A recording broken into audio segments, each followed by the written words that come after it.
Hello everyone, welcome back to Teaching with Tenia. It is officially TECEMBER Day 3 and I have my friend here, a special guest, Abby, and she's going to tell a little bit about her side of education, and then I'm going to ask her some questions as well. So I hope you guys like this video, and don't forget to subscribe down below because I have great videos coming for you guys all week long.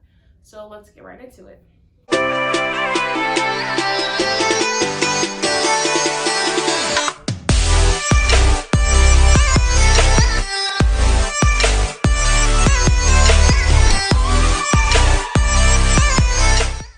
Before, this is Abby. Do you want to tell us a little bit about yourself? So I'm a senior and I'm studying in the early education department, and yeah, like T said, my name is Abby. Yeah, and I know how to talk about graduating in 3 years, but she's been my come along buddy, so I appreciate you a lot. We have. All our encouragement. We've been through a lot in our education classes, so we're almost at the finish line, and we both student teach next semester. What experience have you had in the classroom so far? Yeah, so I have been in, I'm trying to think of all. I've done internships, I've done practicum, which is when we spend 40 hours in a classroom. I'll be doing student teaching, and then I've done observations beforehand. And then in my high school, I was in the 3rd grade, the 4th grade, the 6th grade, the 1st grade and kindergarten classrooms throughout the week. So, and art classes. So, I've been all over in many different ways. So, yeah. All that experience and education to prepare you for in the classroom. Yep. So, what makes you interested in being in the field of education? Yes. So, I love being able to interact and disciple and come alongside of students. I love that as a teacher, you have the ability to help them to grow in their knowledge of academia, and also just mentally, emotionally, physically. You get to help them, come alongside them and help them to grow, even if it's if their test scores aren't the most thrilling scores. You just notice that you have those little increments of growth. And so for me as a teacher, I love being able to see those and come alongside and help them in that aspect. For sure. And as Christian educators, just like you said, discipling them in not only academics, but like you said, social emotional, that's super important. And that's what God will be wanting us to do. What do you plan to do with your education degree after we graduate in May? Yeah, so that is a good question. I'm currently not exactly sure. I'm looking at probably teaching a few years, and then I'm either going to go into camp ministry, or I'm slightly debating getting an educational law degree.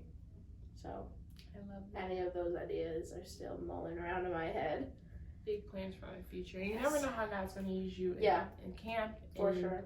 Law, like there's so many facets of education, so yeah. You'll be great. Why, thank you. So right now we're going to get into the topic of this educational shift, especially with the pandemic. Even when we were in school, like the No Child Left Behind Act and all those other laws that have placed us where we are now in education, and then the pandemic just basically overturned all of that. So now here we are as looking as future educators going into this shift. We just want to talk about a few things that we have noticed since the pandemic. You want to go ahead and start us off with the first one? Yeah, so I would say one big thing that I have noticed in my classrooms is the student knowledge. Students these days, if you think about it, if I have a 3rd grader, they basically, depending on what their school district did during COVID, they have a 1st grade knowledge. So if you think about it, they were in 1st grade when COVID hit, and then they had to go online, and then they had to be online. They probably, for 2nd grade, they were probably in and out of the classroom, on Zoom in class, on Zoom in class, and so that disruption does not help anything. And so then here they are in 3rd grade, and they're expected to act like a 3rd grader. They're expected to have the maturity of a 3rd grader, and yet they don't have that mental capacity to do that. There are kids that just don't know how to sit still because they were at home. They didn't have to sit still. when you're at home, you can walk around, you can run around and do whatever. But at snack school, whenever you want. yeah, you can get snacks, you can get food whenever you want. But at school, you have to eat when it's time. You have to sit in your desk, and you can't wiggle around like a worm. And so, just being able to see the way that COVID has impacted that, I think, is a huge aspect. For sure. In my practicum, I'm with first graders who are not where they're supposed to be, and it breaks my heart because like this is basically their first year in education and getting acclimated to the processes. I also feel like parents are having a hard time realizing that as well, because yeah, you may have helped your kid out at home on Zoom, but now like we have 24 to 20 kids in the classroom. Like we can't really just tend to your kid like maybe you have, because you have in school we have structure and we have things to get done, and unfortunately with like education, like we just have to fit in that structure to get everything done and make sure everybody's okay safely and academically. So student knowledge, that was a good one, and that huge shift. And we have so many looking forward, looking in the future to education, like so many gaps as teachers that we have to fill. So we have to be patient and allow our students grace, because they don't know what they don't know, and unfortunately, it may take time and even years to catch up with teaching to fill those knowledge gaps. I mean, my teacher right now, we were talking about it. We're sometimes teaching our third graders. We're teaching them the standards that they have to know, and at the same time, we're also going over second grade standards. We're also going over things that they should have covered in first grade, and so we're just trying to integrate everything into 1 year, which is extremely hard. So it's going to happen. We're going to see it down the road many years from now, just this shift in students' knowledge of academia. So, yeah, for sure. The second thing we wanted to talk about with this educational shift is the thrusting of technology into the classroom. We didn't know COVID pandemic was going to happen, and it just forced teachers to basically be in scramble mode, because now we have to teach these students, but now we have this online component. And not all of our students have access to the devices, but not only those devices, the internet access to withhold the Zoom or whatever students and software that they use. So now with this new shift, we have technology going back into the classroom, that students have like iPads at their fingertips and computers, and just teaching that digital citizenship to like a 7th and 6th grader, and they don't even really know how to take paper and pencil tests. So this has been a huge shift with COVID, and teaching students to use the internet responsibly if they're at school, and then hopefully they have it, and if not, how do we supplement that material as teachers if our students do not have that proper internet access home due to their circumstances. So that has been another huge shift. But even as college students, like Wi-Fi has been a struggle when we have Zoom classes, or this person has to go in quarantine, this person doesn't have to go in quarantine, and just how our professors have handled that. So now with this new shift, it is forcing our students to be accustomed to technology, grow up faster, maybe in the digital citizenship world, and just become more reliant on technology more than ever before. Yeah, I would say, bouncing off of that, internet safety is a huge thing, and with the internet becoming so readily available, it's becoming a lot more important for us as teachers to make our students aware of how do we talk on the internet safely, how do we post responsibly, and making our students aware that everything that you search, it's in your computer. Your digital blueprint. Yeah. So our students at my school that I'm at, all of them have a computer. They do group work on it. They do a lot of work on it, actually. But we can see everything that they type in. We can see everything that they do. And so we've had to have conversations with them before of being like, hey, you need to be safe. You are not supposed to be searching this. You're not supposed to be doing whatever it is. And we tell them, and like, we can see what you're doing. But at the same time, other people, your digital blueprint, like you're creating your own internet blueprint, basically. For sure. And so on top of that, because we have this whole worldwide world of internet that students now have access to more than ever before with this educational shift, what knowledge is good knowledge and what resources can we rely on and what can't we rely on. Like, now we have so much internet and access at our fingertips. It's like teaching students how to decipher, and that can be a little challenging. So we're just identifying these shifts and how to be aware of them as future teachers. The third aspect of educational shift that we want to touch on is hybrid learning. This is something that all of us have had to deal with, even as students ourselves. We're in the classroom and then we get an email saying that we have to go into quarantine, so then we just are on Zoom. And so as a college student, it can be very disruptive, of just trying to figure out your norm and your balance. And at the same time, if you think about it, if we're struggling, I can't imagine what like a first graders have to go definitely through. Struggling. Kindergartners, they're having to balance this, and younger grades need the structure, you know. And so for me, I find it interesting that these kids are having to grow up. We talked about this, they're having to grow up a lot faster, you know. They're having to create structure in a very unstructured time, in a time that can easily flip. So it's almost like you have to create two structures of, oh, this is what I'm going to be doing at home, and this is what I'm going to be doing if I'm in school. And that's so confusing for like a 6, 7, 8-year-olds. It's like, what are we doing? Maybe this week we're on Zoom, or maybe these 2 days we're on Zoom. Like, every school does it differently. So this whole shift in like having especially at that age, students need structure. They thrive on structures, and not to mention the students with exceptionalities that need that structure in order to like keep their sanity, to be honest.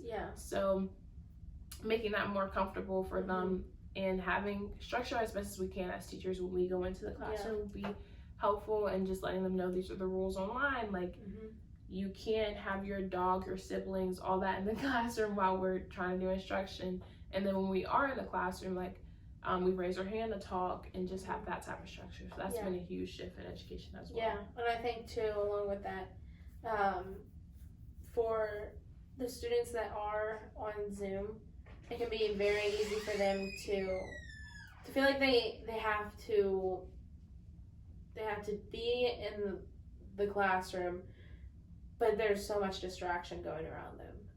So we talk about school. If you're on Zoom, then this is what you have to do. You have to try and find that quiet space if you have that. And so kids are like, well, we don't have a quiet space. There's too much noise. And we're like, okay, well, try and find somewhere, like, even if it's your room, even if you're not allowed to be in your room with your computer, in the living room, and just tell your family, being like, I need to have this quiet space. But I think it's also provided an interesting aspect of being able to see what's going on in the classroom or in the home life. You really get an idea of, oh, this is what their family life is like. Oh, there's a lot of yelling going on. Maybe that explains why this kid is constantly yelling at us. Or, oh, there's XYZ going on, and oh, that makes sense of why this student is acting this way. So I think all those aspects play into hybrid learning.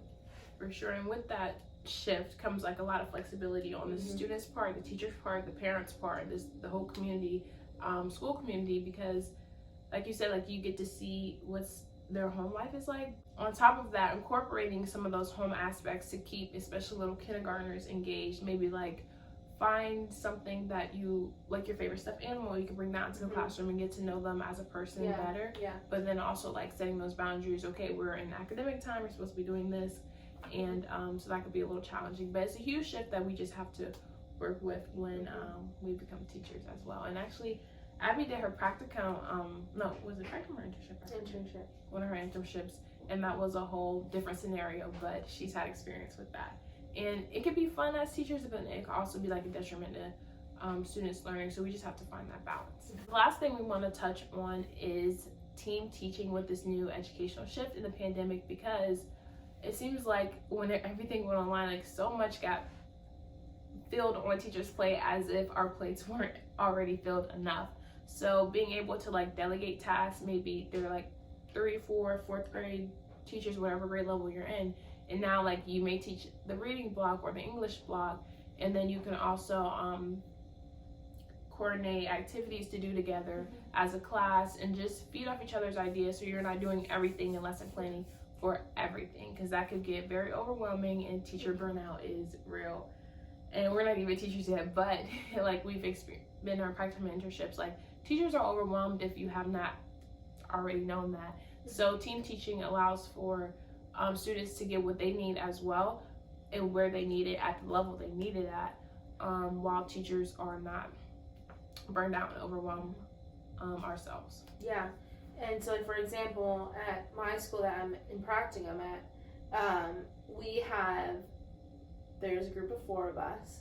And so together in my classroom, we have this time called win time, which is what I need. So during that time, there are students that will come into the classroom and other students that will go into another classroom based off of their needs. So my teacher works a lot with students who need to work on reading. And so we'll do reading games. We'll do different aspects of reading, like supplemental aspects, and we'll assess them. Other teachers are working on math. Some teachers are working on writing, whatever it is. So in that aspect, we're able to team teach and we're able to work with each other. Also sharing your ideas of, so for example, we did circuits yesterday and we built little mini circuits, which was very interesting. And then afterwards we gave it to another teacher to use, and then afterwards that teacher's going to give it to another teacher to use, all in our 3rd grade bubble. So that's another very helpful aspect where you can share your ideas with other teachers, but then also making sure that the things that you're sharing aren't just things that you find on Teachers Pay Teachers and they're just like willy-nilly whatever. Like, just do your research and check and see if this is actually going to help your students grow and learn. It might be a cool activity, but is it going to help them to learn? Is it going to complete the knowledge that they need to learn, or is this just like a fun activity for them? Which those are good, but in moderation, I would say. So. Right. Meeting with teachers are important, especially because, like I mentioned before, our students are probably already behind right now, most likely, but we can fill that gap. And so I feel like having these conversations is definitely important. So I'm so glad you came on my channel. Yeah. That is all we have for you guys for today. I hope you guys got a little more insight as us as Christian teachers, and then just ways that the pandemic has shifted education. We just have to realize these shifts and just be flexible and shift accordingly as well with our students' needs and just the needs of the time right now. And I feel like what's the Bible verse? We have called to such a time as this as semester. Future teachers, and like it's a reason we're in this space and at this time dealing with what we're dealing with, but just to encourage you that God has prepared us for it, and He is more than able to carry us through no matter what the challenges are, no matter where our students may be. So thank you so much for tuning in to TECEMBER Day 3, and I'll see you guys in tomorrow's video for TECEMBER Day 4. Don't forget to click the like button and subscribe, and if you want to comment something that you've seen in education that has shifted as well, go ahead and comment that down below. I'll see you guys in the next video. Peace.